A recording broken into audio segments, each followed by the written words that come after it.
हाँ, असल में तारीख़ के कुछ पैराए जो हैं वो बच्चों पे जब वाज़ेह हों, असल बच्चे तारीख़ में जाके उलझ जाते हैं कि एक हम्म। तरफ देखते हैं कि वो हज़रत उमर के बारे में फ़रमान है कि अगर मेरे बाद कोई नबी होता तो वो उमर होता, और उनकी पिछली तारीख़ देखते हैं तो हज़रत उमर पहले बुत परस्त होते।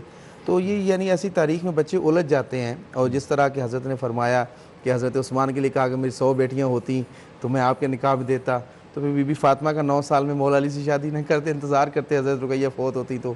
बहरहाल ये ऐसी चीज़ें हैं, फ़ज़ाइल अहले बैत जो हैं वो यकीनन कुरान का हिस्सा है, सहाब के फ़ज़ाइल भी तारीख़ का हिस्सा है। बहरहाल सहाबे कराम की बहुत अज़मत है, बहुत मकाम है।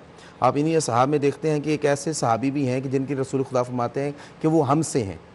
बहरहाल सहाब की मंज़िल में ईमान यानी कि मार्फत और मकाम और अज़मत यहीं तक है कि साहब फरमाते हैं कि ये हमसे हैं। सलमान के लिए कहा सलमान मिन्ना अहलुल बैत, अबू ज़र के लिए कहा अबा ज़र मिन्ना अहलुल बैत, जनाब मिक़दाद के लिए कहा मिक़दाद मिन्ना अहलुल बैत, जनाब अम्मार यासर के लिए फरमाया अम्मार मिन्ना अहलुल बैत।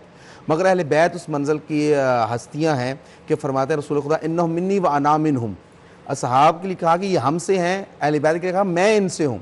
और आज भी आप देखते हैं कि परवरदिगार आलम ने रसूल खुदा के अहले बैत को वो मकाम और इज़्ज़त अता फ़रमाई है कि कुरान के रोशन बाब हैं। उनकी पूरी ज़िंदगी को देखिए कि अच्छा, मैं इसमें एक चीज़ का और भी इज़ाफ़ा करना चाहूँगा, सहाबी होना या अहले बैत का फ़र्द होना, ये अल्लाह की तरफ से अता है। यानी आज मैं 1400 साल बाद रसूलुल्लाह के पैदा हुआ तो अपनी मर्ज़ी से पैदा नहीं हुआ। वो जो ज़माने में पैदा हुए थे वो अपनी मर्ज़ी से पैदा नहीं हुए थे, उनको अल्लाह ने भेजा था।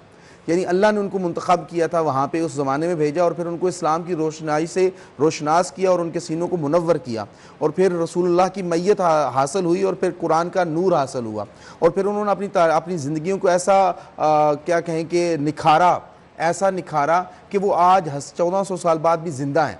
आज अब हज़रत अम्मार का नाम ले रहे हैं, हज़रत दीगर हज़रात का नाम ले रहे हैं रिज़वानुल्लाह अलैहिम का, तो वो चूँकि उनका ज़िक्र ज़िंदा है तो वो ज़िंदा हैं।